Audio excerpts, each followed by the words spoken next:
Teemo Attacking. Our hero Teemo is attacking an enemy, Ashi, with poison attacks.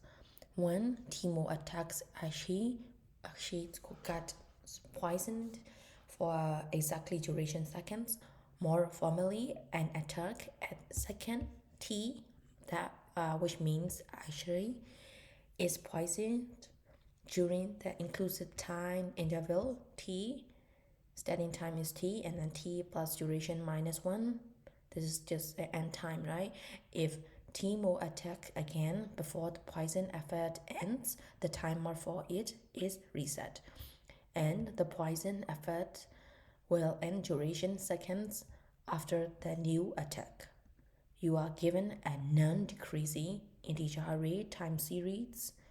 It's gonna be the increasing, right? Everything on the right side is gonna be greater than to the left side, or greater than the left side, right? And then where the time series I, to notice that T mode attacks actually at second T series of ith.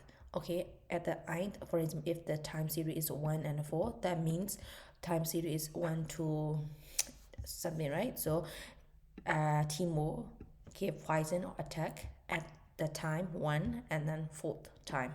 Okay, this is the time 4, time 1. Okay, time 1 and time 4.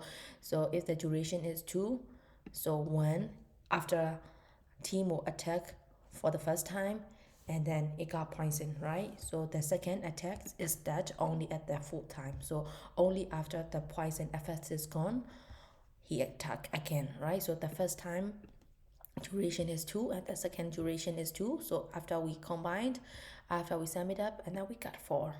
Okay, so return the total number of seconds that actually is poisoned. Okay, so when we have like 1, 4, that means at Teemo attack at 1, at 2, node at the 3, and then attack again at 4.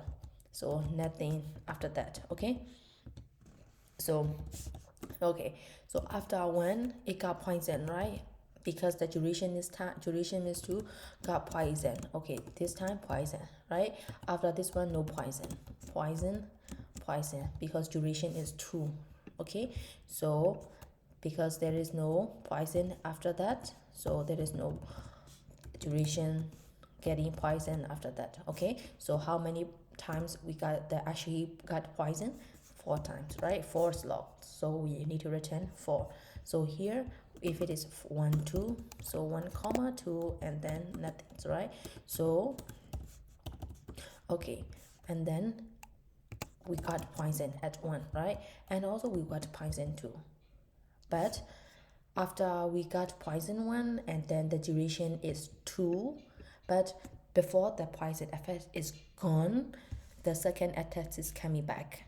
So the timer for it is reset, right? So the poison for second attacks will start here. So because this poison attack for the second time will take 2 slot, so poison will affect here too. So this is gonna be only for this one, right? This 2, this one, because the timer for the first attack is reset. That's why we need to return 3. Okay, so whenever I will loop from this one, when I will loop every time series in this input time series array, and then I will check with the, okay, now if it is 1, I will check with the next slot. Okay, if the next log and this one, okay, now how many slots are different? 4 minus 1, that means there is 2 slots between that, right? So that means after our minus just 4 minus 1, that means 3. Duration is 2, so they cannot be overlapped. So I don't have to do anything, and I will just add 2. Duration is 2, right? So I will add 2. Okay, then for the final block, we don't have anything to compare with that, right? So we will just add 2 for the final block. So we will get 2 from this block, and then 2 from this block. We will get 4, right? For this one, we compare. Okay, the difference is just 1 and then duration is 2. We cannot, the timer will be restarted, right? So okay, we cannot take full time, full duration time, so I will just take 1 and the difference, right? Because the difference is just 1.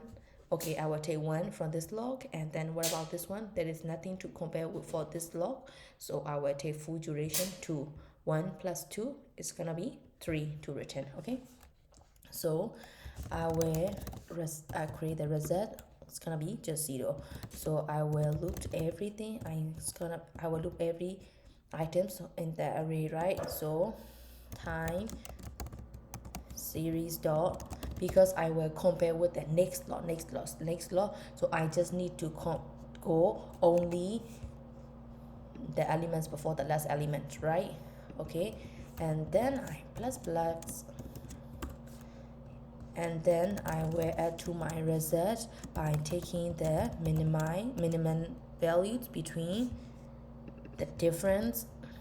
As I said before, I will make a difference, right? So I plus 1 minus I. So we got the difference, and then we will compare with the duration, and then if the difference is smaller than the duration, we will take the difference. If it is not smaller than duration, we will just take the duration, right? And then we will add it to our reset, and then our reset plus, because the last element is not gonna be calculated in this block, right? And then there is nothing to compare with that, and then we need to take full duration for that. So we need to plus duration for the last slot, okay, from the time series. Okay, let's run this code to see what will happen. Okay, I'm gonna submit this one. Cool. So that's it. Thank you.